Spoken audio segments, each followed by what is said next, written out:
Ang istoryang ating mapakikinggan ay hindi angkop sa mga batang tagapakinig sapagkat ito ay naglalaman ng mga sensitibong eksena at linya na hindi dapat mapakinggan ng mga bata.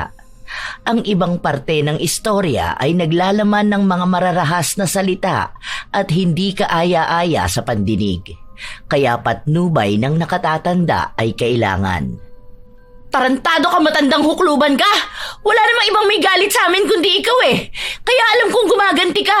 Ikaw lang naman ang kaaway ko eh. Hindi kaaway ang tingin ko sa'yo. Wala akong pakialam sa sinasabi mo. Alam kong gumaganti ka, kaya nilason mo rin ang mga manok namin. Ate, tama na. Halika na, umuwi na tayo. Huwag ka makialam dito! Ang mabuti pa, Jem, makinig ka na lang kay Mara. Hindi! Hindi ako aalis dito hanggat hindi mo inaamin ang ginawa mo! Tang-ina ka? Dapat talaga ikaw na lang ang nilason ko eh! Magdahan-dahan ka ng salita mo. Baka nakakalimutan mong nasa teritoryo kita. Hindi ako takot sa'yo! Aminin mo na kasi! Wala akong panahon makipagtalo sa isang babaeng kagaya mo. Ang tagal kitang pinagpapasensyahan. Pero hindi ka tumitigil. Ngayon naman, pinagbibintangan mo ako. Baka karma mo na yan sa kagaspangan ng ugali mo at sa pangdaraya mo. Isa sa problema ngayon sa ating bansa ay ang sugal. Bukod sa marami ang nalululong, ay may mga natututo na ring mandaya. Isa na sa mga yon si Jem. Para sa kanya ay mas madali ang pasok ng pera sa sugal. Kaya para masigurado yon ay nandaraya siya. Wala siyang pakialam kung may matapakan siyang ibang tao.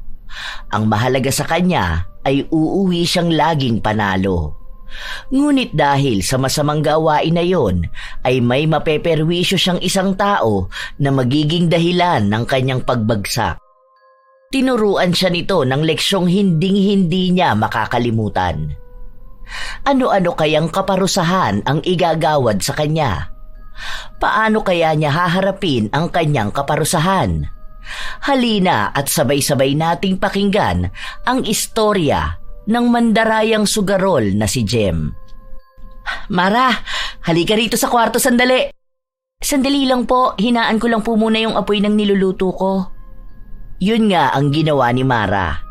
Hininaan niya ang kalan bago tinungo ang kwarto ng mag-asawa. Kumatok muna siya bago pumasok. Nang makapasok na siya ay bumungad sa kanya ang mag-asawa na may hawak na isang makintab na paper bag. Masayang inabot pa yon sa kanya. Nalilito naman siya. Ano po ito? Naisip kasi naming mag-asawa na sobrang sipag mo. Kaya dapat may reward. Kunin mo na yan. Pero ginagawa ko lang po ang trabaho ko.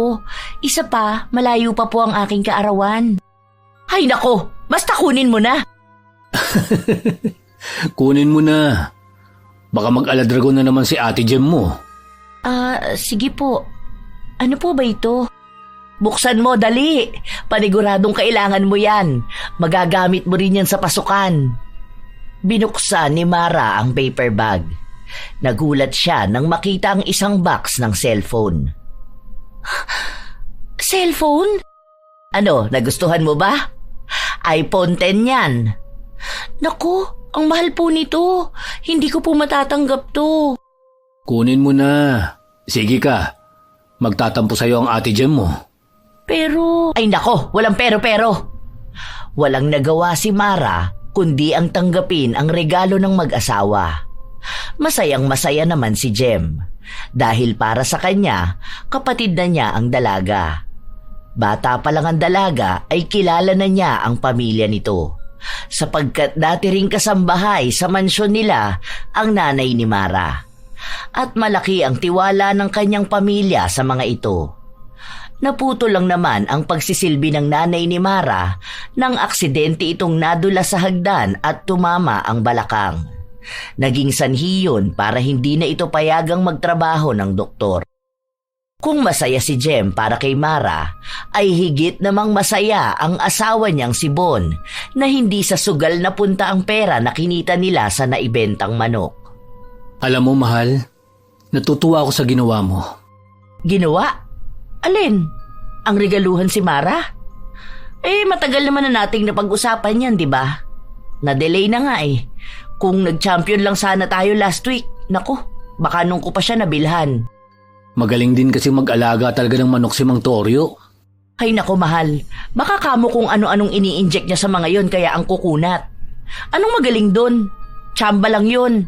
Sa susunod tayo na ang mananalo. Sinisigurado ko yan sa'yo. Huwag kang mag-alala.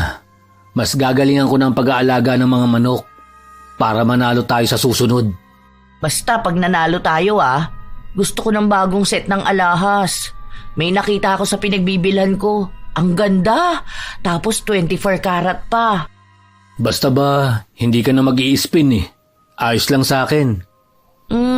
Depende. Pero hindi na ako laging maglalaro. Promise. O sige, tara na sa labas. Baka nakapaghain na ang dalaga natin. Paniguradong mapaparami na naman ang kain ko. Lalo na't masarap magluto ng sinampalukang manok si Mara. Sabay na lumabas ng kwarto ang dalawa. At hindi nga sila nagkamali ng akala. Dahil inabutan nila sa komedor si Mara na naglalagay na ng tubig sa kanilang mga baso. Nang makaupo na ang mag-asawa ay pinaupo na rin nila ang dalaga. At masayang pinagsaluhan ng tatlo ang kanilang tanghalian. Pagkatapos kumain ay nagtungo naman si Bon sa isa nilang lote kung saan nakalagay ang iba pa nilang alaga. Habang sina Jem at Mara naman ay naiwan sa bahay. Pagsapit ng hapon ay dumating ang kaibigan ng dalaga at may dala itong pansit. Beshi Wap! Oh, Mengay! Pasok ka! Naku ha?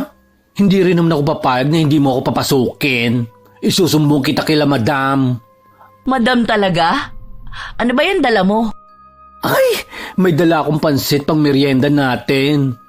Birthday mo? Hindi po. Nagluto lang po ako dahil nag-request ang nanay. Ibaba mo na lang dito sa kubo. Kukuha lang ako ng pinggan at kubyertos. Mabuti pa nga. Bax, wag mong ganyanin si Mara ha. Baka mamaya magtampo yan sa'yo. Ikaw din, mawawalan ka ng BFF. Ay, joke lang yon, Beshuwap.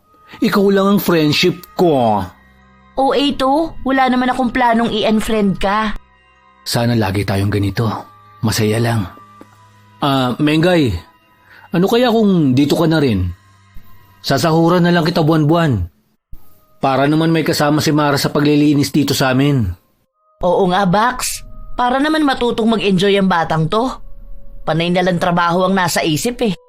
Gustuhin ko man po, hindi ko naman po pwedeng iwan si nanay.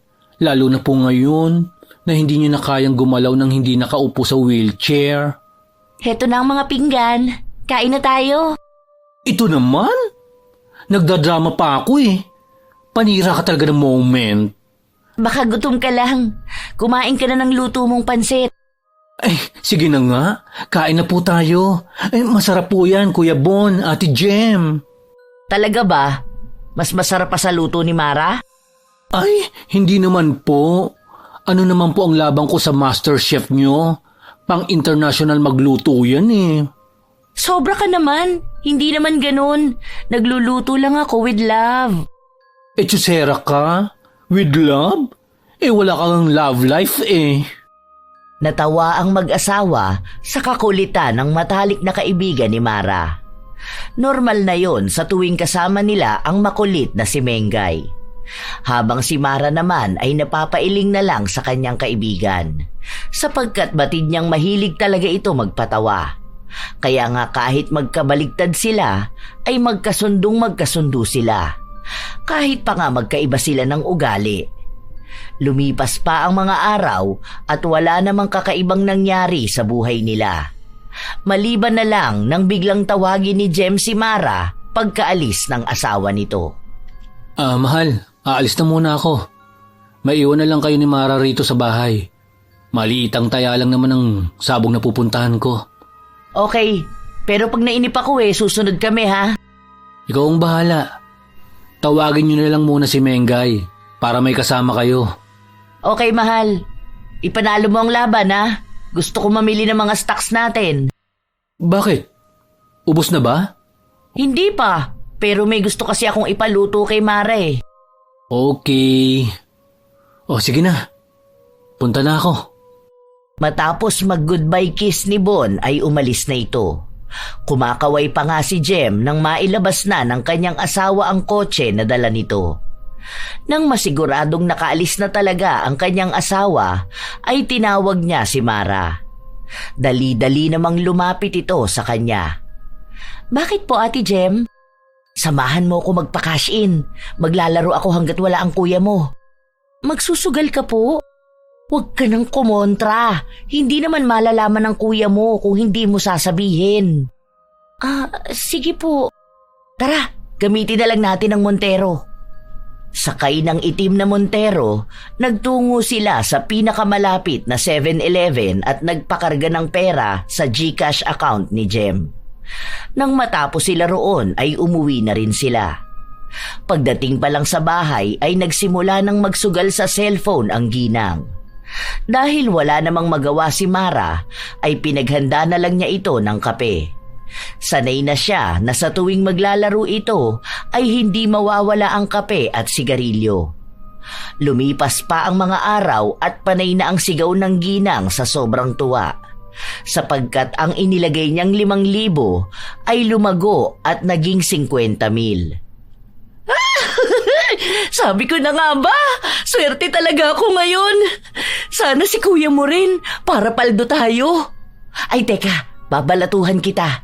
Ano ba GCash number mo? Hindi naman po kailangan eh. Ano ka ba? Hayaan mo na ako.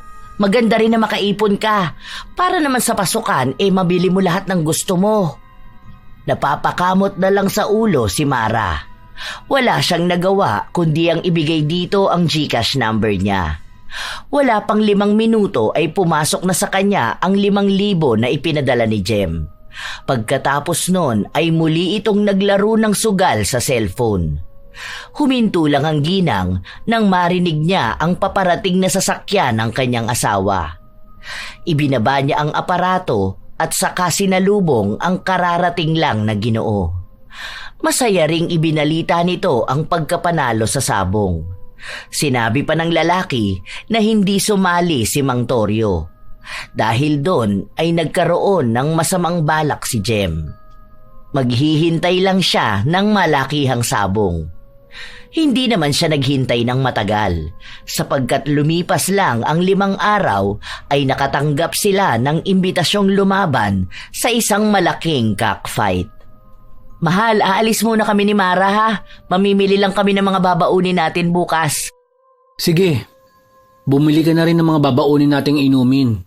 Mukhang matagalang laban bukas eh. 5 manok ang dadalhin natin. Sure! May iba ka pa bang gusto? Ay oo, saging. Bumili kayo ng saging para sa mga manok. Okay, galingan mo sa pagkukondisyon ng mga baby natin. Malaki ang itataya ko sa mga yan bukas. Gagawin ko ang best ko. Panigurado namang hindi tayo uuwing luhaan. Huwag lang sanang matapat sa manok ni Mang Torio ang mga alaga ko. Alam mo na, swerte at magagaling talaga ang mga manok niya.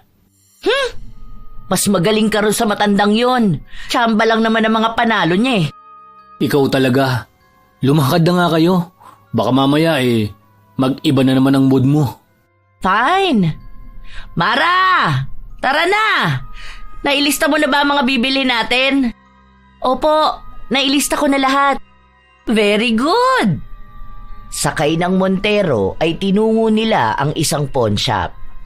Nagtaka naman si Mara dahil alam naman niyang may hawak pang pera ang ginang. Ate, ano pong ginagawa natin dito? Akala ko po mamimili tayo ng baon bukas. Ikaw talaga? Huwag kang mag-alala. Hindi naman ako magsasanla. Bibili tayo ng alahas.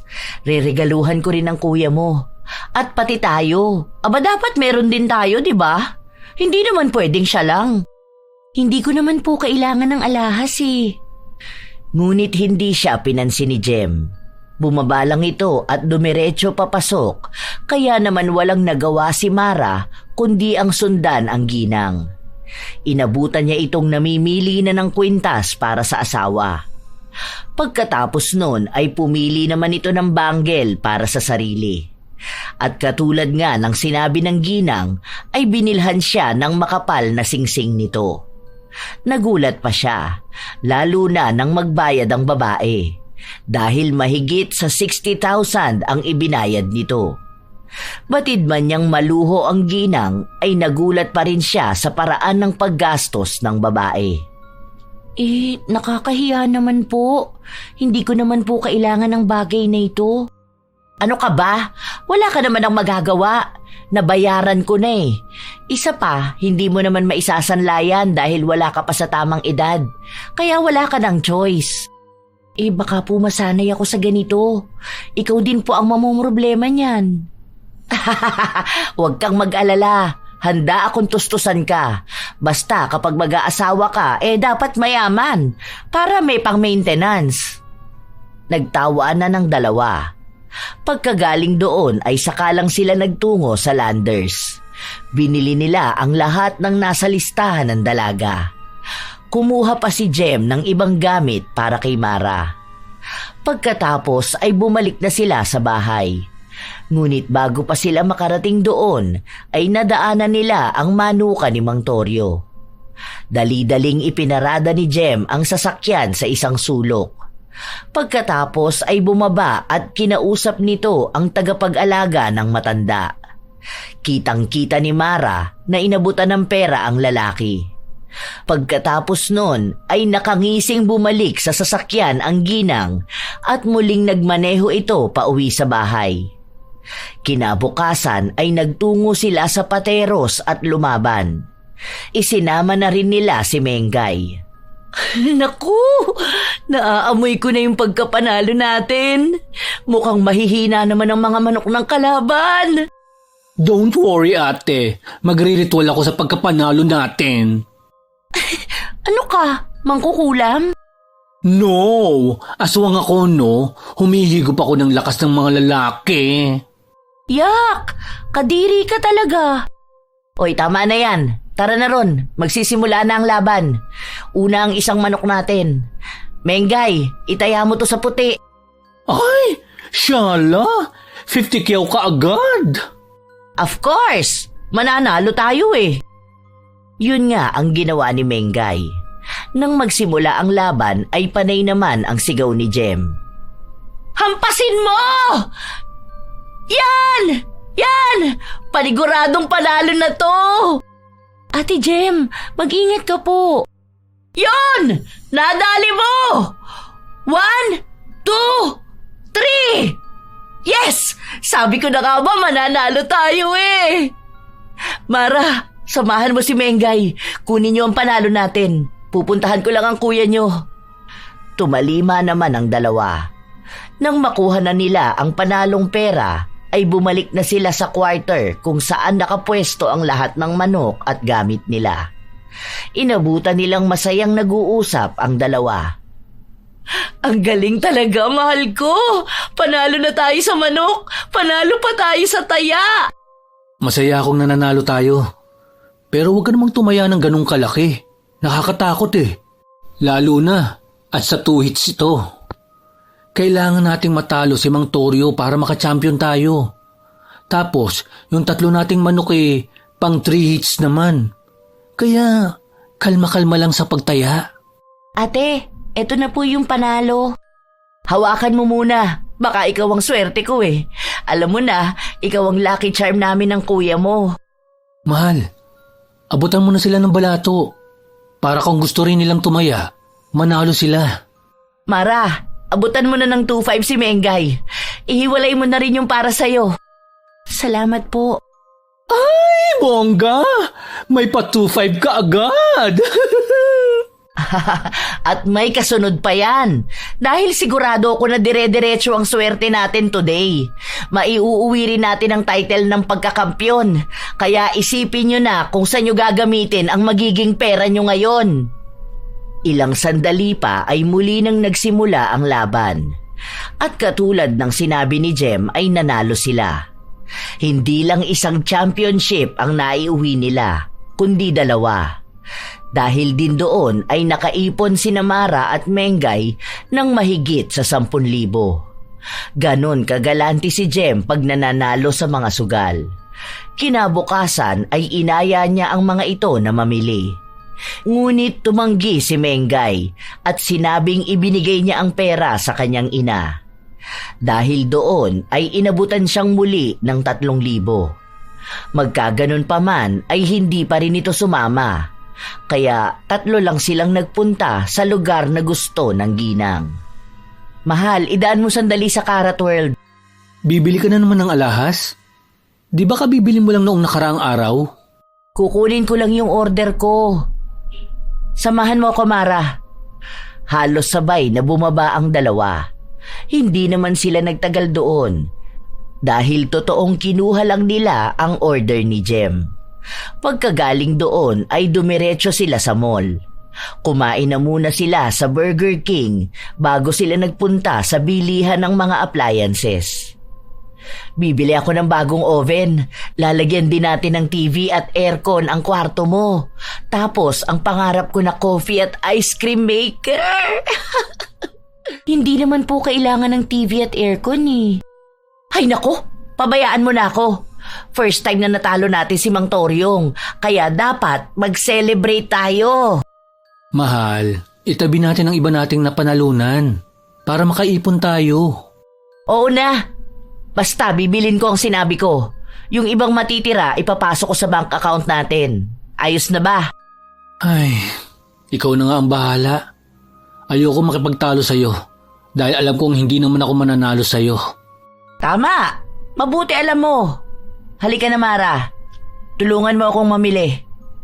Napapakamot na lang ng ulo si Bon sa kanyang asawa. Dahil kahit noon pa man ay batid niyang mabilis lang ang pera sa mga palad nito. Lalo na pag may ginusto. Habang si Mara naman ay nagpapaanod na lang kay Jem. Panay ang tanong pa nito sa kanya. Kasi wala namang alam sa mga ganoong bagay ang dalaga. Habang si Bon naman ay sunod lang ng sunod sa dalawa. Nang makapili na si Jem at na-test na niya, ay saka sila nagpunta sa counter para magbayad. Pagkatapos dito mamimili na tayo ng panghanda mo bukas, mahal. 3 putahe lang ang ipapaluto ko kay Mara. Tapos ang iba o-ordering ko na lang. Hindi ko naman kasi kailangan mag-celebrate eh. Pwede naman kumain na lang tayong 4 nila Mengay sa labas. Ano ka ba naman?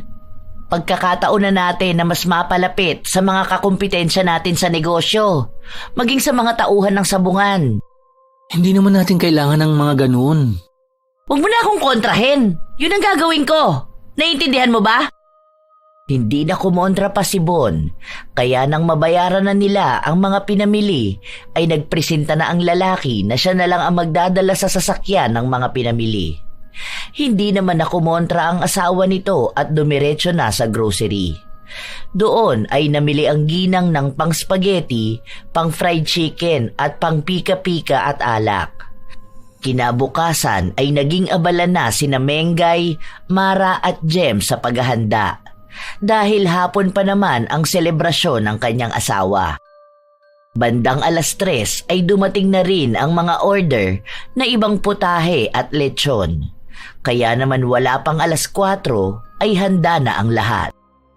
Mahal, nandito na sila. Tapos ka na ba mag-ayos? Patapos na. Okay, bilisan mo.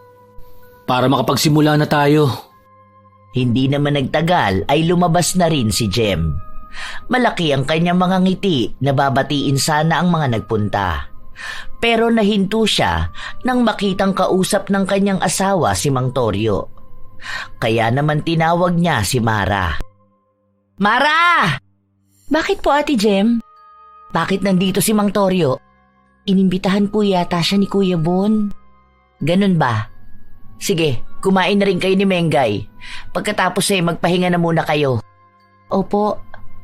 Ay, ate, pwede daw po bang mag-uwi mamaya si Mengay para sa nanay niya? Oo naman, ipaglagay mo na siya ng spaghetti at fried chicken sa Tupperware.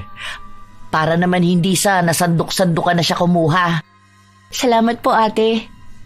Nang makaalis na si Mara ay ngumiti ng peke si Jem.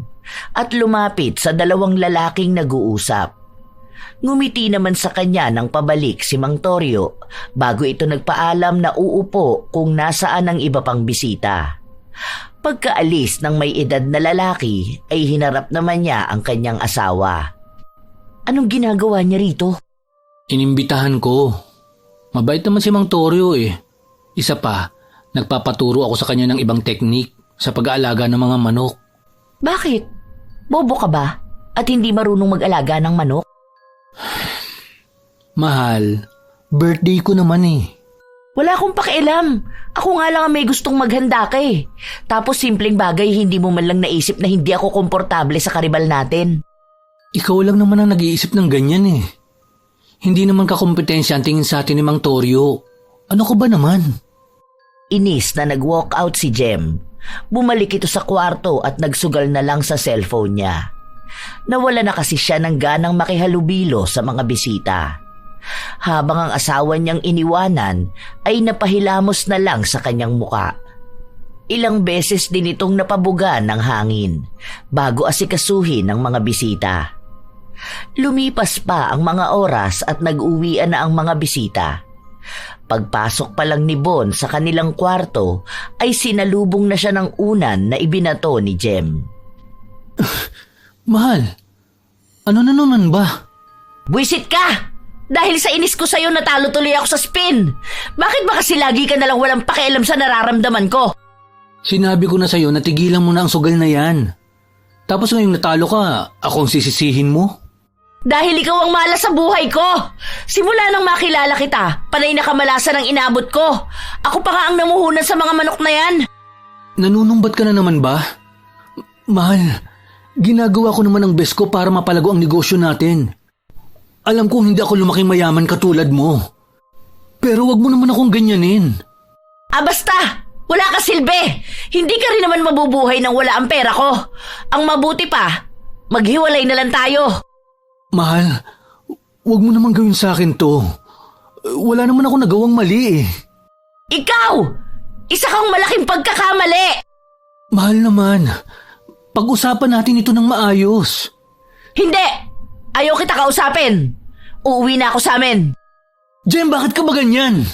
Para kang bata. Nakakaubos ka na ng pasensya. At ako pa talaga? Ito ang tandaan mo ha. Hindi mo matitikman ang masasarap na pagkain, branded na damit o maging ang magkaroon ng sasakyan kung hindi dahil sa akin. Hindi ko hiningi sa'yo yun. Bago kita pakasalan, sinabi ko na sa'yo na simpleng buhay lang ang kaya kong ibigay. Pero ang sabi mo magtutulungan tayo. Kaya nga ginagawa ko ang lahat para mapalago ang pinuhunan mo sa negosyo. Bakit ba hindi mo makita yun? Tigil-tigilan mo ako ah! Kunwari ka pa eh, tuwang-tuwa ka nga sa tuwing binibilang kita ng mga alahas at mga damit. Tama na. Nakakapagod ka. Para kang bata. Tumatanda ka ng paurong. Ayoko na rin makipagtalo sa'yo. Ayokong umabot sa punto mapuno ako ng husto at masaktan kita. Kaya pakiusap, Jem. Magpahinga na tayo. Bukas mag-usap tayo ng maayos. Hindi yung ganito. Umirap lang si Jem at saka lumabas sa kanilang kwarto. Habang si Bon naman ay napapailing na lang bago humiga sa kanilang kama. Ayaw niya munang makipagtalo sa kanyang asawa. Sapagkat habang sinusuyo ito ay mas lalo pang nagagalit.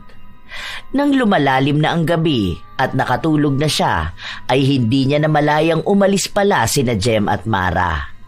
Dumaan pa ang mga ito kila Mengay at isinama pa uwi sa Tagaytay. Ate, saan ba tayo pupunta? Saka ilang araw po ba tayo?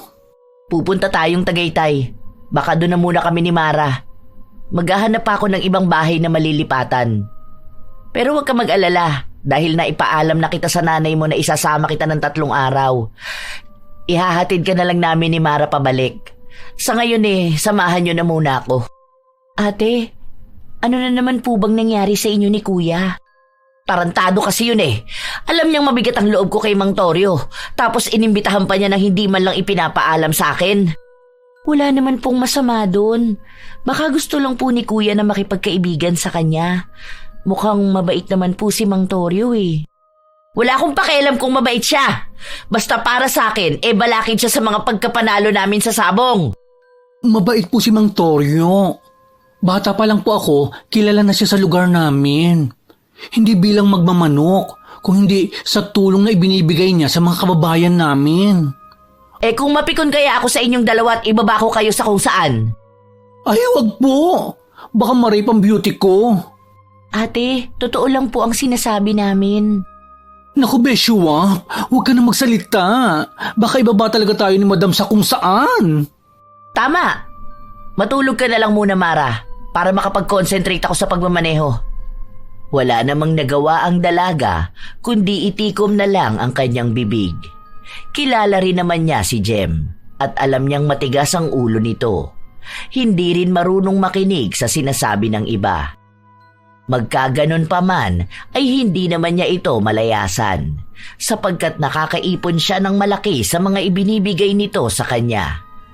Plano niya ay pahuhupain lang muna niya ang galit ng amo bago ito kausapin ng masinsinan. Bagay na lagi niyang ginagawa pag naglalayas ito. Ilang oras din silang bumiyahe bago narating ang mansyon ng mga natibidad. Kinabukasan ay nakatanggap ng tawag si Mara mula kay Bon. Nagpapatulong ito sa panunuyo sa asawa. Hindi naman tumanggi ang dalaga at isinagawa nila ang plano. Good morning, Madam. Breakfast in bed. Aba, mukhang masarap nga ang breakfast in bed ah. Nakakakalma. Matikman ko nga. Habang kumakain ng almusal si Jem sa kanyang kwarto, ay abala naman sina Bon at Mara sa paghahanda ng sorpresa para rito. Inayos nila ang isang parte ng bahay. Pinuno nila yon ng mga bulaklak na paborito rin ng ginang. Bukod pa ron ay naghanda rin sila ng money bouquet na worth 50,000. Alam kasi ni Bon na basta pera ay madaling mapapasaya ang asawa. Ilang sandali pa ay natapos na si Jem sa pagkain. Kaya naman bababa na ito. Nang marinig naman ni Mara ang mga yabag, ay kaagad niyang inabot kay Bon ang bouquet. Hawakan mo na po ito. Pababa na sila. Salamat, Mara. Ilang sandali pa ay nakababa na sina Mengay at Jem. Nakataas ang kilay nito bago pinag-cruise ang kanyang mga braso. Anong ginagawa mo rito? Mahal, para sa'yo. Suhol? Hindi. Hindi ganun yun. Bigay ko yan sa'yo. Peace offering. Inilibot ni Jem ang kanyang mata sa paligid. Napangiti pa siya nang makita ang pagkakaayos. Bagamat naiinis pa rin siya sa kanyang asawa, ay nilapitan niya ito at niyakap. Sige na nga, bati na tayo. Mahal na mahal kita, Jem. Huwag ka na maglalayas uli, Basta ba hindi mo na ako bubusitin eh. Ay, sa wakas, huwag na nga kayong mag-aaway. Nakakapagod po ang ganito. Ay, ang sweet nga nila eh. Ako kaya, kailan ako makakatagpo ng love of my life? Ay nako, ewan ko sa'yo. Alam mo mahal, pinagtatanggol ka nila sa akin nang maglayas ako. Hindi man lang ako kinampihan ng dalawang to. Ang mas mahalaga, okay na tayo. Nang araw na yon ay magkakasama silang bumalik sa bahay nilang mag-asawa. Ibinalita rin ni Bon sa asawa na magkakaroon ng cockfight sa kanilang lugar. Ngumiti naman si Jem. Lingid sa kanyang asawa ay may gusto na naman itong gawing kabalbalan. Kinabukasan ay naglaban nga sila ng mga manok at kagaya ng dati, magkakasama na naman silang apat. Pero nang maiayos na ang kanilang mga gamit, ay kunwaring nagpasama si Jem kay Mara sa banyo. Samahan mo naman ako, Mara. CR tayo. Sige po. Magkasamang naglakad ang dalawa papunta sa banyo. Ngunit nang malapit na sila roon ay nag-iba ang direksyong kanilang tinatahak. Labis namang nagtaka si Mara. Ate, saan ba talaga tayo pupunta? Sandali lang, may dadaanan lang tayo. Pero, napahinto si Mara sa kanyang sasabihin nang may ilabas sa kanyang bulsa si Jem. Nakabalot yon ng tissue. Nagtataka naman siya kung para saan yun. Ngunit nang makita niya na ang tinutumbok nila ay ang pwesto ng mga manok ni Mang Toryo, ay alam na niya ang gagawin ng amo. Sinubukan niyang pigilan ito, ngunit hindi talaga nagpaawat si Jem. Ate, kung ano man po ang binabalak mo wag niyo na pong ituloy. Relax ka lang dyan. Ano ka ba naman? Sandali lang ito. Tinanggal ni Jem ang pagkakabalot ng tissue. Pagkain yon ng manok. Walang sabi-sabing ibinato niya yon sa mga manok ni Mang Toryo. Napangisi naman siya nang makitang tinuka ng mga ito ang kanyang ibinigay. Nakangiting binalingan niya si Mara. Tara. Oh, Jem. Nasaan si Bon? Nasa pwesto namin. Di ba sa kabilang side ang pwesto nyo? Anong ginagawa nyo rito? Siyempre, naghahanap ng mabibilan ng pagkain. Napadaan lang naman kami. Ganun ba? Sige. Good luck sa laban. Mukhang kayo na namang mag-asawa ang makakatapat ko sa championship. Good luck sa atin. Hindi umimik si Jem at tinalikuran na lang ang matanda. Lingid sa kanyang kaalaman ay napansin ni Mang Toryo ang pasimple niyang ginawa. Kaya kaagad na tiningnan niya ang kanyang mga manok. At hindi nga siya nagkamali dahil bigla na lang nanigas ang isang manok niya. Doon niya nakumpirmang lason ang ibinato ni Jem sa mga ito. Masama ang loob na sinubukan pa niyang iligtas ang mga alaga. Ngunit namatay pa rin ang mga ito. Kaya wala siyang nagawa kundi mag-withdraw sa laban. Habang si Jem naman ay kampante na sa kanyang pagkapanalo. Pero hindi ang kanyang asawa. Mahal, bakit kaya hindi ko nakikita si Mang Toryo? Bakit mo ba hinahanap yon? Wala lang. Oh, magtatari na ako. Dito lang kayo. Ngumiti lang ng malaki si Jem. Ngunit hindi pa man nagtatagal ay bumalik si Bon at sinabi ang isang masamang balita. Umatras si Mang Toryo. May nangyari yatang emergency. Ibig sabihin, panalo na tayo? Oo. Pagkakuha ng panalo, umuwi na tayo. Okay! Masayang masaya si Jem. Kabaligtaran ni Bon na nag-aalala sa matanda sapagkat idolo niya ang lalaki. Nagagalingan kasi siya sa pag-aalaga nito ng mga dekalidad na panabong. Kung anong saya ng ginang ay siya namang sundot ng konsensya ni Mara. Kaya nagpasya siyang sabihin ang lahat kay Bon. Kuya Bon, pwede ko po ba kayong makausap? Oo naman. Ano bang pag-uusapan natin? Tungkol po kay Ate Jem. Bakit? Ano na namang kalokohan ang ginawa ng ate mo? May ginawa na naman po kasi si Ate Jem may ibinigay po siya na kung ano sa mga manok ni Mang Toryo. Hindi naman po ako sigurado kung dahil po ba ron kaya umatras po si Mang Toryo. Ha? Hindi kaya nilaso niya ang mga manok ni Mang Toryo? Sandali nga. At kakausapin ko. Nang makaalis na si Bon, ay lumapit naman si Mengay sa kanyang matalik na kaibigan. Ano yun? Bakit parang nakasimangot si Kuya Bon? Sinabi ko kasi sa kanya yung ginawa ni Ate Jem. Hindi naman ako sigurado kung ano yung inihagis ni Ate Mara sa mga manok ni Mang Toryo. Kaya lang, nakukonsensya ako. Naku po.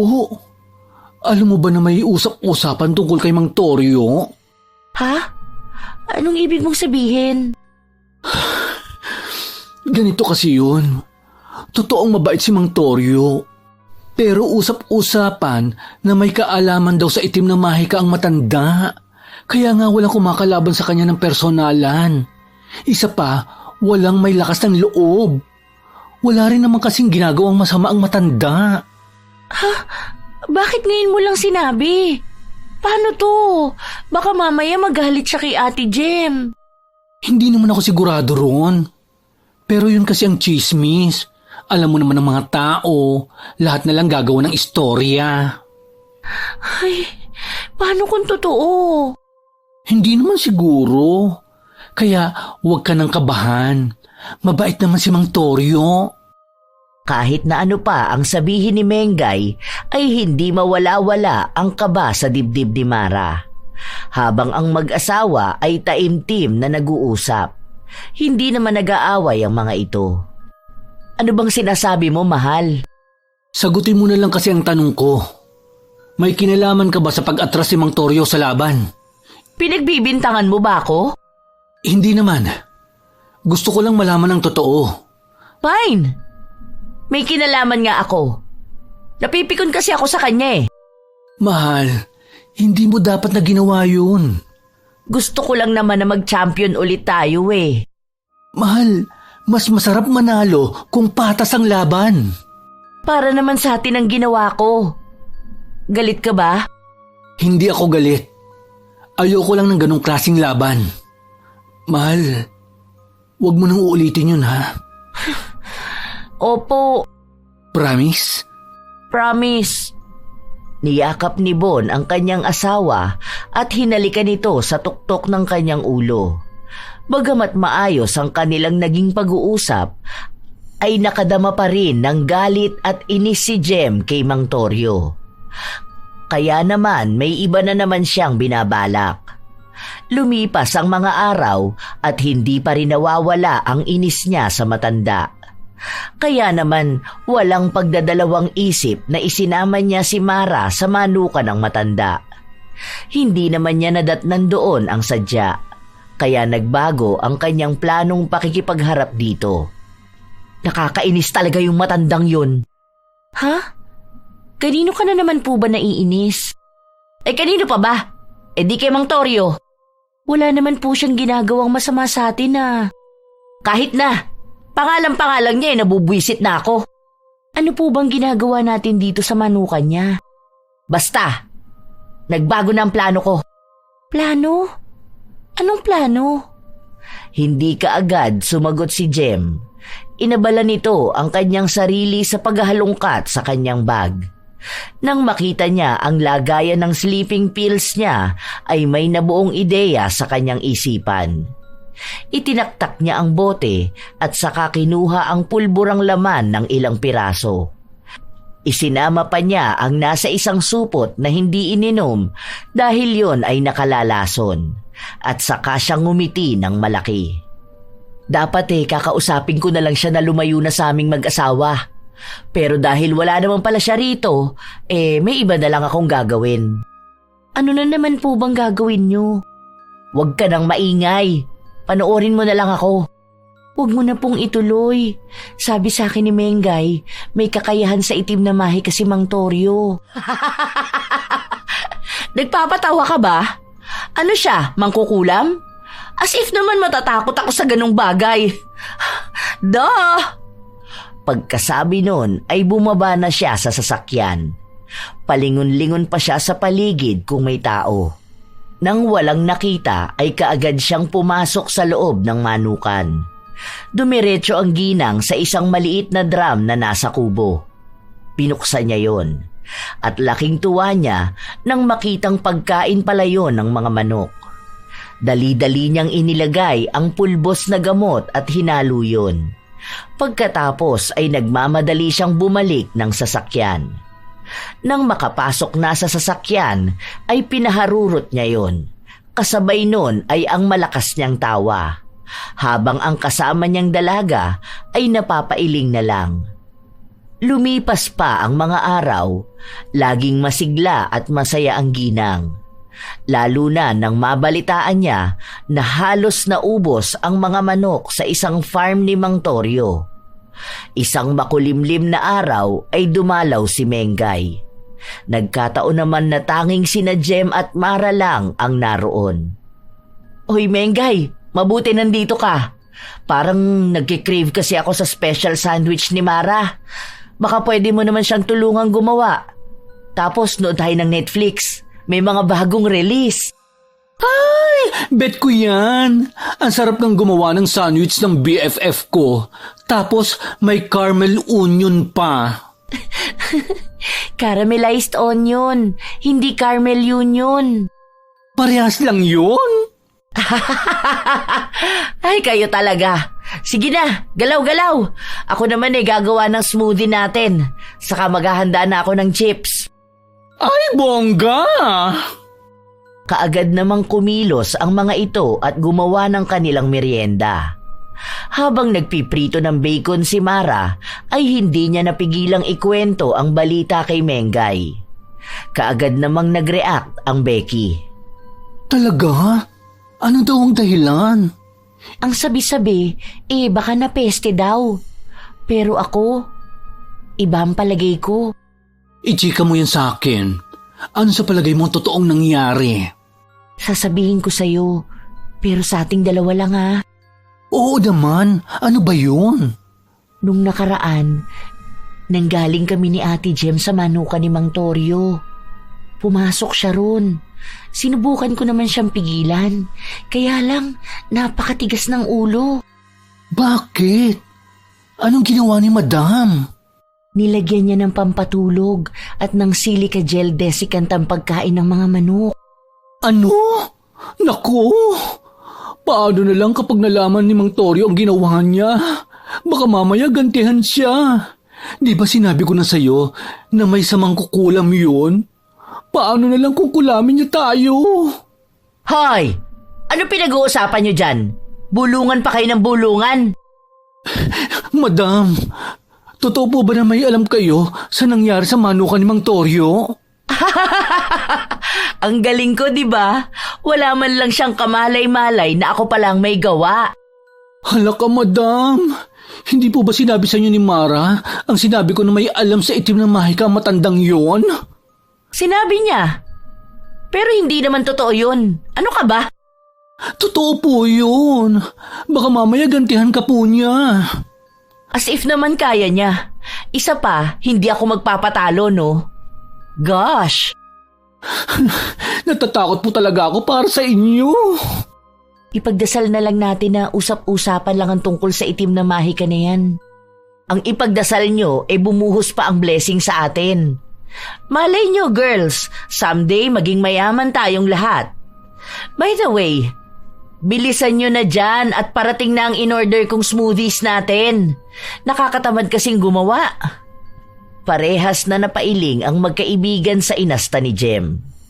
Nang matapos na sa paggawa ng sandwich, pumunta na sa sala ang dalawa. Nakaupo na roon si Jem at naghahanap na ng kanilang panonoorin. Lumipas pa ang mga araw at walang ibang ginawa si Jem kundi ang pagtawanan ang nangyari kay Mang Torio. Hindi naman kinonsinti yon ng kanyang asawa. Bagkus ay sinasabihan niya ang ginang. Pero hindi talaga ito nagpapaawat. Lingid sa kanila ay alam na ni Mang Torio ang totoong nangyari. Kaya hindi na siya nakatiis at gumawa siya ng isang bagay na magbibigay ng babala kay Jem. Mara, samahan mo naman ako. Saan po, Ate Jem? Sa tindahan, magpapakash in ako. Nangangati ang palad ko Baka swerte na naman. Pero wala po ang sasakyan. Pinaayos po ni Kuya Bon parehas. Ayos lang yon. Lakarin na lang natin. Malapit lang naman Yun nga ang kanilang ginawa. Malapit lang yon sa kanila at sa manukan ni Mang Torio. Kaya hindi na nagtaka pa si Mara nang makita ang matanda na bumibili rin sa tindahan. Napatingin na lang ang dalaga sa kanyang kasama nang magsalita ito ng mahina. Kapag minamalas ka nga naman talaga, oo. Ate naman, bumibili lang naman yung tao. Umirap lang si Jem at saka lumapit sa harap ng tindahan. Sinabi lang nito ang kanyang sadya at inabutan na siya ng isang notebook na pagsusulatan ng detalye. Habang ginagawa yon ay bigla na lang silang binati ni Mang Torio. Magandang araw, Jem, Mara. Magandang araw po. Hello, hindi pa ba kayo tapos bumili? Ate! Kakaiba ka talaga. Alam kaya ng asawa mo na may kinalaman ka sa nangyari sa mga manok ko? Ano kaya magiging reaksyon niya? kapag nalaman niya ang totoo. Wala namang magagawa yun eh. Saka wala rin naman akong pakialam. Talaga ba? Kahit ikaw ang lumason sa mga manok ko? Nabigla naman si Mara, pero hindi si Jem. Tumawa pa ito ng malakas at mayabang na sinagot ang matanda. Mabuti nga at ang mga manok mo lang ang nilason ko at hindi ikaw. Ate Jem, ano ka po ba? Pasensya na po kayo, Mang Toryo. Halika na po. Magdahan-dahan ka, Jem. Baka pagsisihan mo ang mga ginawa mong pagsasabotahe sa akin. Baka bumalik sa iyo ang lahat ng ginawa mo. Hindi mangyayari yun. Blessed ako, no? Swerte. Kaya huwag kang mangarap. Hindi na nakatiis pa si Mara at hinila ang kanyang amo na nagyayabang pa sa masamang nagawa. Hindi naman yun ikinagalit ni Jem, sapagkat alam niya na hindi sanay ang dalaga sa mga ganoong komprontasyon. Nang makauwi na sila, ay nagkulong na si Jem sa kwarto at naglaro ng sugal, sapagkat alam niyang swerte siya sa sugal kapag ganoong nangangati siya. Ngunit kabaligtaran ang nangyari. Dahil naipatalo niya kaagad ang kanilang ikinarga. Simula ng araw na yon ay hindi na nanalo pa sa sugal ang ginang. Umabot pa sa puntong isinanla niya ang lahat ng kanyang alahas. Ang malas naman. Mara! Ate, samahan mo ko. Saan po tayo pupunta? Basta sumama ka na lang. Papaalam lang ako kay kuya mo. Sige po. Mahal. Nandito ako sa manukan. Bakit? Aalis muna kami ni Mara. Magpapalinis lang kami ng kuko. O sige, mag-ingat kayo. Yes, mahal. Isinama nga ni Jem si Mara. Pero hindi sa parlor, kundi sa sanlaan. Hindi naman nag-usisa pa ang dalaga. O ganito, kapag hinanap ng kuya mo ang ibang alahas ko, sasabihin natin na naiwan ko noon sa Tagaytay para hindi na siya masyadong magtanong. Ate, masama ang magsinungaling. Magagalit na naman yan si kuya eh. Baka mag-away na naman kayo. Hindi siya magagalit kung hindi niya malalaman ang totoo. Wala naman po akong magagawa. That's my girl. Huwag ka mag-alala, magpapalinis talaga tayo ng kuko para naman hindi makahalata ang kuya mo. Tumango na lang ang dalaga. Inilabas naman ni Jem ang isang set niya ng alahas. Isa yon sa pinakamahal na regalo ni Bon sa asawa. Kaya hindi na nagtaka pa ang dalaga nang maisanla ng mahigit kumulang sa 100,000 ang halaga ng mga yon nung pinagsama-sama, sapagkat ang singsing pa lang nito ay may bigat ng mahigit sa 6 na gramo. Pagkatapos doon ay pumunta na sila sa Cosmo. Doon ay nagpalinis sila ng kuko. Ngunit habang nandoon sila ay naglaro na naman ng sugal sa cellphone si Jem. Scatter mo! Scatter mo! Scatter! Ate, hinaan mo po ang boses mo. Pinagtitinginan na po tayo. Ayan tuloy, hindi nag-scatter. Ay, nako. Ilang araw na akong minamalas ha. Baka kailangan mo munang magpahinga. Isa pa po, ganyan talaga sa sugal. Fine, mamaya na lang ulit. Baka nga kailangan ko munang magpaganda para swertehin. Nang matapos sina Jem at Mara roon ay umuwi na rin sila. Ipinagpatuloy naman ng ginang ang kanyang pagsusugal hanggang sa maubos na ang naikarga sa kanyang GCash. Lumipas pa ang mga araw at nagising na lang ang mag-asawa na patay na ang ilan sa kanilang mga manok. Matamlay na rin ang mga naiwan. Mahal! Ang mga manok! Bakit? Anong... Napatakbo si Bon sa kinalalagyan ng mga manok niyang namatay. Nakalawit ang dila ng mga ito. Kaya naman natatarantang tiningnan niya ang iba pa. At halos manlumo siya nang mapagtantong matatamlay ang mga yon. Anong nangyari? Bakit nagkaganito? Alam ko kung sino may gawa nito! Mara! Mara! Bakit po? Samahan mo ako. Saan po tayo pupunta? Ngunit hindi na nagsalita pa si Jem. Nagpupuyos ito sa galit na nagtungo sa isang sasakyan. Nataranta namang sumunod si Mara sa kanyang amo. Mabilis na pinatakbo ng ginang ang sasakyan pagkasara pa lang ng pinto ni Mara. Ilang sandali pa ay narating na nila ang patutunguhan. Yun ay sa manuka ni Mang Toryo. Nandoon na ang matanda. Mabilis namang bumaba ng sasakyan si Jem at kinumpronta ang matandang lalaki. Mang Toryo! Hayop ka! Anong ginawa mo sa mga manok namin? Pinagbibintangan mo ba ako? Baka nakakalimutan mo na ikaw ang lumason sa mga manok ko. Kaya wag ako ang baligtarin mo. Tarantado ka, matandang hukluban ka! Wala namang ibang may galit sa amin kundi ikaw eh. Kaya alam kong gumaganti ka. Ikaw lang naman ang kaaway ko eh. Hindi kaaway ang tingin ko sa'yo. Wala akong pakialam sa sinasabi mo. Alam kong gumaganti ka, kaya nilason mo rin ang mga manok namin. Ate, tama na. Halika na, umuwi na tayo. Huwag ka makialam dito! Ang mabuti pa, Jem. Makinig ka na lang kay Mara. Hindi! Hindi ako aalis dito hanggat hindi mo inaamin ang ginawa mo! Tang-ina ka? Dapat talaga ikaw na lang ang nilason ko eh! Magdahan-dahan ka ng salita mo. Baka nakakalimutan mo. Nasa teritoryo kita. Hindi ako takot sa'yo! Aminin mo na kasi! Wala akong panahon makipagtalo sa isang babaeng kagaya mo. Ang tagal kitang pinagpasensyahan. Pero hindi ka tumitigil. Ngayon naman, pinagbibintangan mo ako. Baka karma mo na yan sa kagaspangan ng ugali mo at sa pandaraya mo. Akmang susuguri ni Jem si Mang Toryo nang dumating si Bon. Inawat nito ang asawa at binuhat papasok sa sasakyan. Mara, marunong ka magmaneho ng automatic, di ba? Opo. Ikaw nang mag-uwi ng kotse. Ako nang bahala sa Montero. Iuwi ko ng ate mo. Humingi ka na rin ng dispensa kay Mang Toryo. Pabayaan mo nga ako! Ano ba? Saka bakit ka hihingi ng tawad sa tarantadong yon?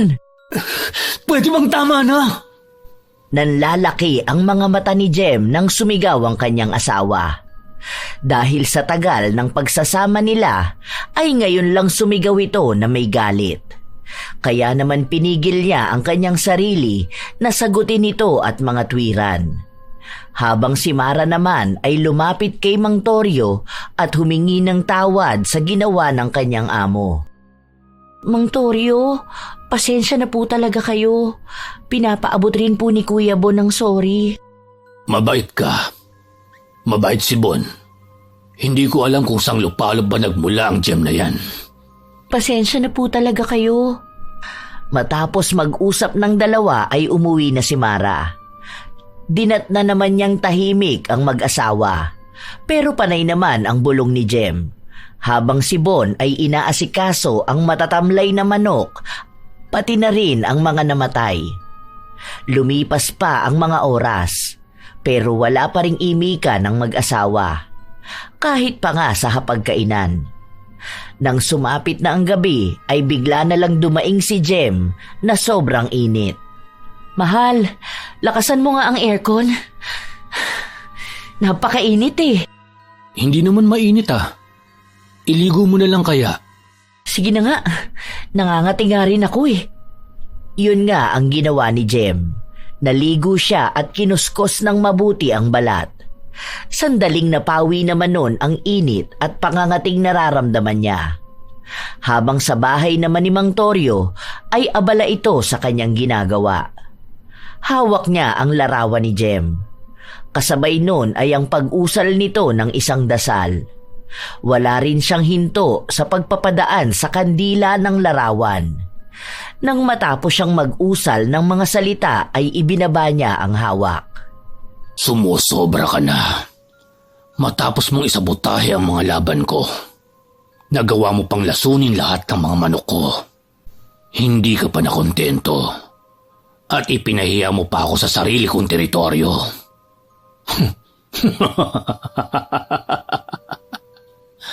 Mali yata na pinagpasensyahan kita.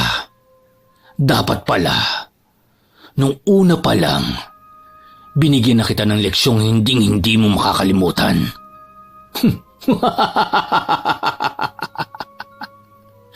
Nagkamali ka ng tinarantado mo.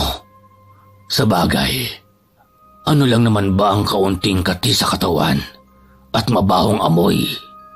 Kasing baho ng ugali mo. Ang mabuti pa, magpahinga na muna ako. Sa tagal kong hindi ginawa ito, ang dali ko nang mapagod. Tumayo si Mang Torio at nagpunta sa kanyang kama. Humiga siya at ipinikit ang mga mata. Habang si Jem naman ay panay ang pagkakamot. Hindi siya makatulog. Napansin naman yon ni Bon. Mahal, ano ba yan? Kanina ka pa kamot ng kamot ah. Naligo ka naman na. Ang kati-kati nga. Madumi na yata ang bedsheet. Ha? Kahapon lang pinalitan ni Mara ang sapin ah. Sandali nga. Ang mabuti pa, papalitan ko na lang ulit. Sige nga, mahal. Lumabas ng kwarto si Bon at kinatok ang pinto ni Mara. Kaagad namang pinagbuksan ito ng dalaga. Sinabi niya lang dito ang tungkol sa kanyang pakay. Mabilis namang kumilo si Mara. Kumuha siya kaagad ng sapin sa kabinet at naglakad na papunta sa kwarto ng mag-asawa. Pasensya ka na, Mara, kung naistorbo ko ang pagpapahinga mo. Ayos lang po. Napatakip ng ilong ang dalawa nang buksan nila ang pinto. May malansa kasi silang naaamoy na nanggagaling sa loob ng kwarto. Pero mas nasindak sila nang makita ang itsura ni Jem. Punong-puno na ito ng butlig sa mukha at buong katawan. Hindi lang yon, may tubig-tubig pa. Paanong... Ito na ba ang kaparusahan sa lahat? Hindi naman siya ganyan kanina eh. Ilang minuto lang naman akong nawala. Paanong bigla na lang siyang nagkaganyan? Saka, ano bang sinasabi mo? Wala po. Ang mabuti pa po, dalhin na lang natin si ate sa ospital. Yun nga ang ginawa ng dalawa. Isinugod nila sa pinakamalapit na ospital ang ginang. Inilagay naman sa isang isolated room si Jem. Doon ay sinubukang alamin ng mga doktor ang sakit ng ginang. Ngunit lumipas na ang araw, linggo at buwan, pero wala pa ring makuhang sagot ang mga doktor. Mas lumalala pa ang lagay ni Jem. Ilang doktor na rin ang kinuha nila. Kaya lang ay pare-pareho lang ng sinasabi ang mga ito. Nang minsang dumalaw si Mengay, ay hindi na ito nakapagpigil na kausapin si Bon. Kuya Bon, ano na po ang balita kay Madam? Hindi ko rin alam. Walang makita ang mga doktor. Naisanla ko na nga rin ang lahat ng lupang naipundar namin. Pero kahit ang pinakakilalang doktor, walang ma-diagnose. Sa palagay ko po, hindi talaga siya mapapagaling ng mga doktor. Anong ibig mong sabihin? Sa tingin ko po, albularyo ang kailangan natin. Mukhang hindi po normal ang nangyayari ngayon kay Ate Jem. At sino naman ang gagawa niyan?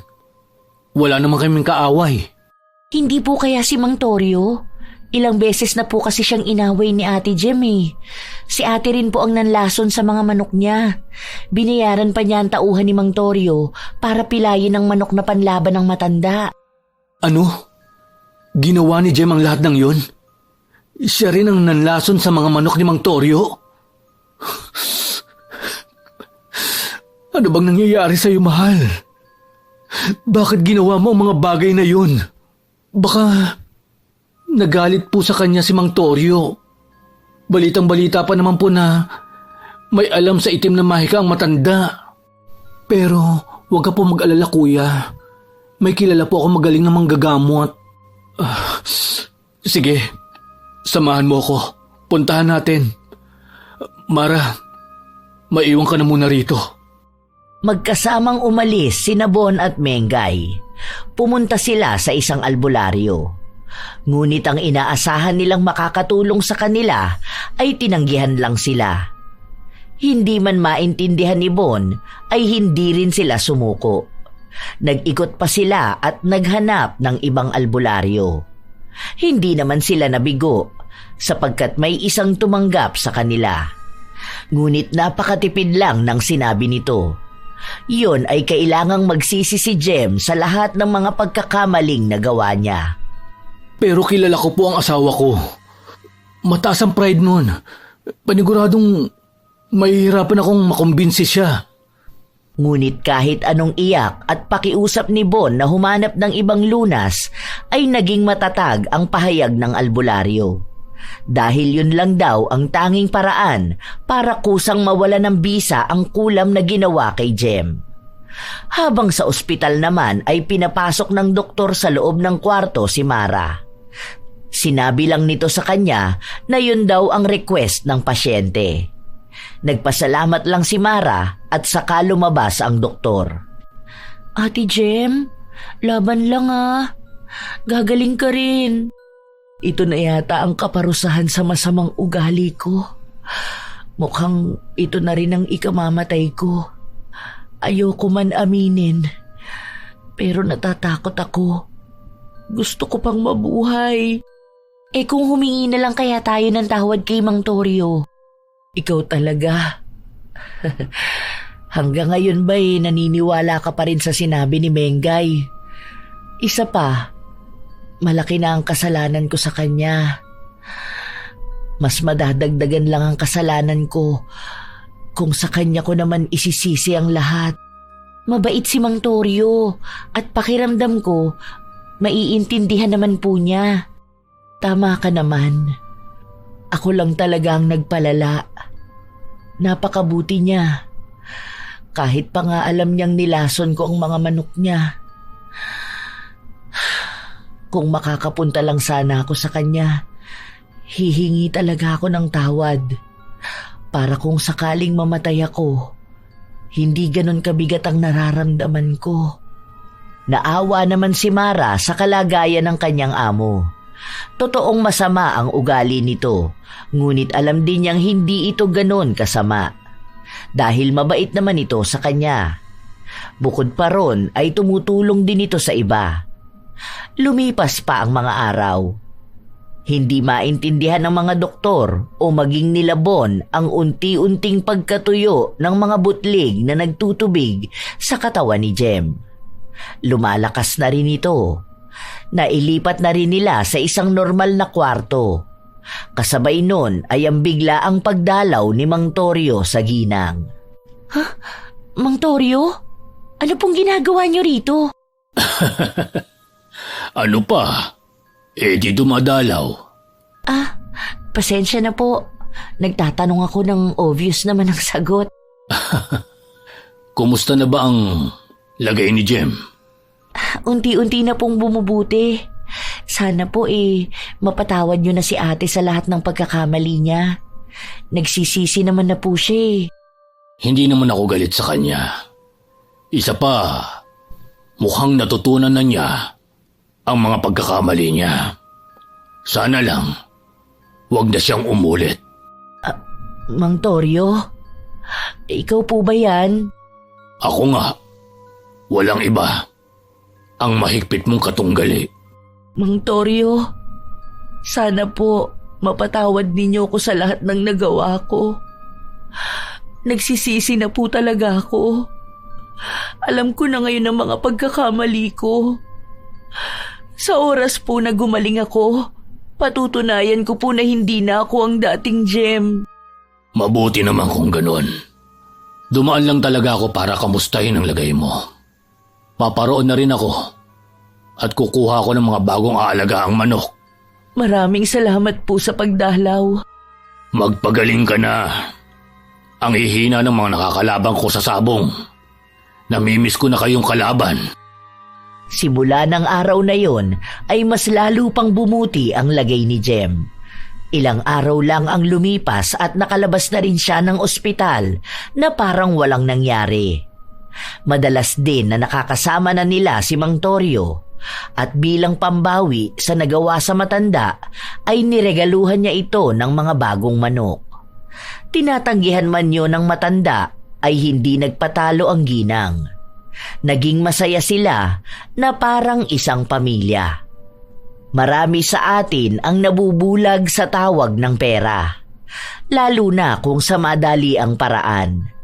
Ngunit nakakalimutan natin na hindi madali ang buhay. Kaya naman sa inyong lahat, sana ay hindi tayo matulad kay Jem na nalulong sa sugal na naging dahilan para maging desperada siyang manalo sa lahat ng bagay. Lagi nating tatandaan na ang pandaraya ay masama at walang magandang maidudulot sa ating buhay. Mas makabubuti kung mamumuhay tayo ng patas at walang pineperwisyong iba. Isa pang paalala sa inyong lahat. Hindi masaya ang buhay kung mananatili tayong sarado ang isip sa opinyon ng iba. Minsan ay kailangan din nating makinig. Hindi sa lahat ng oras ay tama tayo. Hanggang dito na lang. Naway may napulot kayong aral sa istorya nating ito. Shout out sa ilan sa mga masusugid na tagapakinig ng mga istorya ni Lola Telang. Regina Endrida, Irene Benavides, Aimee Turtoga, Grace Hementera, Jovin Barasona, Cosinera Explorera, Norvia Cabanyero, Graceful Gian Vlog 26, Jovel Tabing, Aldrin Oquialda, Aiza Amar, Rose Ann Rama, Lorena Morate, Elizabeth Hardenil, Lizelle Llaneta, Marie the Lightworker, Destiny Gabriel, Claire Magistrado, Cinderella Gutierrez, Jennifer Robles, Nexus Echo, Sherry Vlog, Jane Orencio, Yang Pasardan, Jade Ariel Trapago, Rosal Novera. Shout out din sa inyo, Beverly Punzalan, Rizen Ryle, Cesar Ray Ganuhay at sa kanyang mga anak na sina Toto at Kikay, Ivy Rose Marquez, Excited Glaciers, Chisel Sacramento, Des Limbo, Raxil Vergara, at sa kanyang mga kasama sa Phase 8 Bagsak Public Wet and Dry Market na sina Jennifer Bilog, Donna Francisco, Belen Matira, Mami Gaga Altoveros, Chris Layos, Rosa Ternida, Rona Martinez, Jenny Balidoy, Angel Moreno at Andre Abusa. Maraming salamat sa inyo, Christina Colot, Belen Malbas, Chona Odion, Maria Lee Nakagawa, Darlene Cairon, Rosalina Bugayong, Lynette Reparado, Riza Mabale, Geraldine Lunga, Narlene Micabalo, Janine Jacobe, Ellen Torres, Josefina Fuellas, Kimpoy Feliciano, John Christopher. Hi sa inyo, Florence Medenilla, Reza Cambaliza, Maribeth Solero, Jubiel Lubaynga, Dennis D. Gonzales at kina Mami Menchi Yamson at Johnson Hernandez, Au Atienza, Roxanne Gaudicos, Lexi, Mona Lisa Can, Beauty Secret, Yen Yen, Rizalyn Comprasyon, Chris Partida, Maria Jeline Canto, Yanis Vlog, Christy Abad, Elidia Bobes, pati na rin kina Pango Ryan Alba, sa mga sexy kong apo na sina Elidia Alba at Loretta Bobes, Francisco Neng, IP Micaela, Susie, Joyce Paulino, Cons Damasole, Riz Magante, Manilin Ornopia, Tess Azores, Hayashi J. Megan, Karen Salut. Kumusta kayo? Nico Libranda, Elizabeth De La Torre, Bing Gaton, Sara Sahorda, Rebelina Santiago, Jeannie Maderse, Zaidric Edrev, Jean Belisario, Razon Yao, Aus Elias, Abi, Divina Ido, Arlene Castro Ramos, Matet Laylay, Genevieve Kadapan.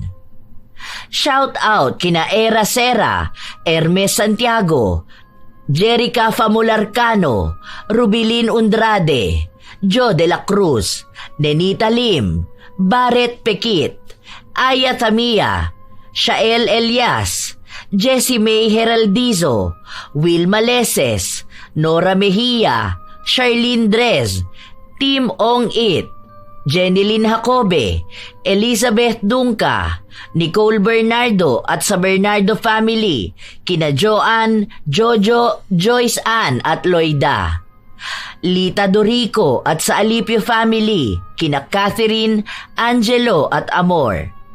Linda Trinidad, Marilyn Mendoza, Dan Reb Kenneth de Guzman, Chris Alcantara, Charlene Gumansing, BJ Kyle TV, Rosalina Bugayong, Sweet Carolina Forever, Linda Trinidad, Cheryl Ann Espiritu, Mea Espiritu, Stephanie Claasen, Angelica Barrera at sa Barrera family at Peseño family, Romalyn Cariaga, Mary Grace Cleopas, Brents Recto, Violita Largo, Gemstone Claro, Girly Haudian, Rosemary Sabandeja, TVJ Rosie Gedorio, Mike James Tapak, Josephine Tuazon, Faith, Supladang Pasaway, Jovita Camarao, Lynn Nario, Richelda Cruz, Roda,